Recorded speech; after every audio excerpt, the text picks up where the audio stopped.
हमें रेफर करना पड़ेगा उसको, या तो हम खुद मैनेज कर सके तो ठीक है, लेकिन हमें उसको रेफर करना पड़ेगा क्योंकि उसके बेबी को नुकसान पहुंच सकता है। ठीक है, ठीक है, उसका अबॉर्शन हो गया, बेबी खत्म होने के चांसेस हैं। ठीक है, फिर है ये रैन दो, और मैं ऐसे बताती हूँ आपको, हाइपरटेंशन, इक्लैम्पशिया बोलते हैं हम, लेकिन हाइपरटेंशन मतलब एकदम से किसी का बीपी चढ़ जाना, इतना ज्यादा बीपी हो जाना, या तो उसकी कोई नस डिफेक्ट हो जाए, या तो उसको हेडेक बहुत खतरनाक हुई, हेमरेज होने के चांसेस है, मतलब कि ब्रेन में ब्लीडिंग होने के चांसेस हैं।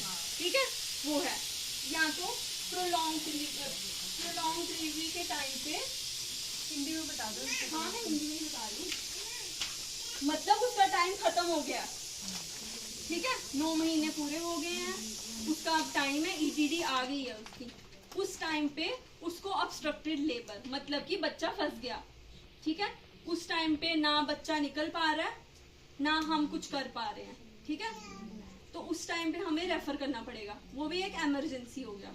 ठीक है, अब नॉन इमरजेंसी रेफरल क्या हुए, नॉन इमरजेंसी रेफरल हो गए जैसे पहले किसी का सिजेरियन हुआ है, पहले किसी का बड़ा वाला ऑपरेशन हुआ है, उसको पता है, हमें भी पता है कि उसका पहले वाला हुआ है, और 99% चांसेस होते हैं कि उसको कुछ ऐसे इश्यूज हुए होंगे कि उसको नॉर्मल डिलीवरी नहीं हुई, सिजेरियन करानी पड़ी, उसमें हम नॉन इमरजेंसी रेफरल, मतलब उसको स्टार्टिंग से पता है कि मुझे बाहर जाना है, कहीं और जाना है। ठीक है, वो हो गया। दूसरा, एक हाइपरटेंशन हो गया ना जिसको अटैक हुआ, एक हाइपरटेंशन हो गया जिसको पहले से हाइपरटेंशन है।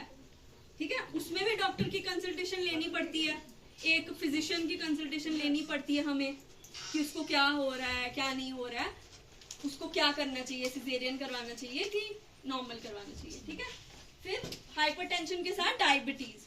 ठीक है, अगर उसको प्रोलॉन्ग पहले से डायबिटीज चलती आ रही है, वो है नॉन इमरजेंसी। ठीक है, समझ में आ गया सबको? 3 मिनट, ये आपने उनको बताना है 3 मिनट हो जाए कि आपका रेफर होगा, बट अभी मत जा, थोड़ी देर के बाद जाओ, ऐसे बताना है आपको। ठीक है, दूसरा है, नेक्स्ट है एस्कॉर्टिंग ऑफ सेफ डिलीवरी। ये हमने पहले भी पढ़ा ना, पहले हमने पढ़ा प्रिपेयरिंग बर्थ प्लान। ठीक है, उसमें क्या बताया था मैंने आपको, लिखा है किसी ने, लिखा है किसी ने? बर्थ प्लान प्रिपेयर करना है ना, मैंने आपको बताया था कि उसको पूछना है आपके पास की फैसिलिटी कौन सी है, आपको ट्रांसपोर्टेशन की नीड है, गाड़ी की नीड है, या एम्बुलेंस की हम व्यवस्था कर देंगे, वो सब, और उसको सब कुछ बताना है कि अपनी जो नीड, मतलब जो नेसेसरी चीजें, जो उसकी जरूरी चीजें है ना, उसका एक बैग या कोई भी कुछ ऐसी चीज प्रिपेयर करके रख दे जिसमें उसके इंश्योरेंस कार्ड, ANC, जो भी रिलेटेड चीजें हैं, वो बाकी उसकी जो पर्सनल चीजें हैं वो तो उसकी हैं कि अपने कपड़े या जो भी टॉयलेटरीज या जो भी उसको चाहिए है ना, वो सब तो उसका अपना है, वो भी आपने काउंसिल करना है, लेकिन आपने उसको सबसे ज्यादा क्या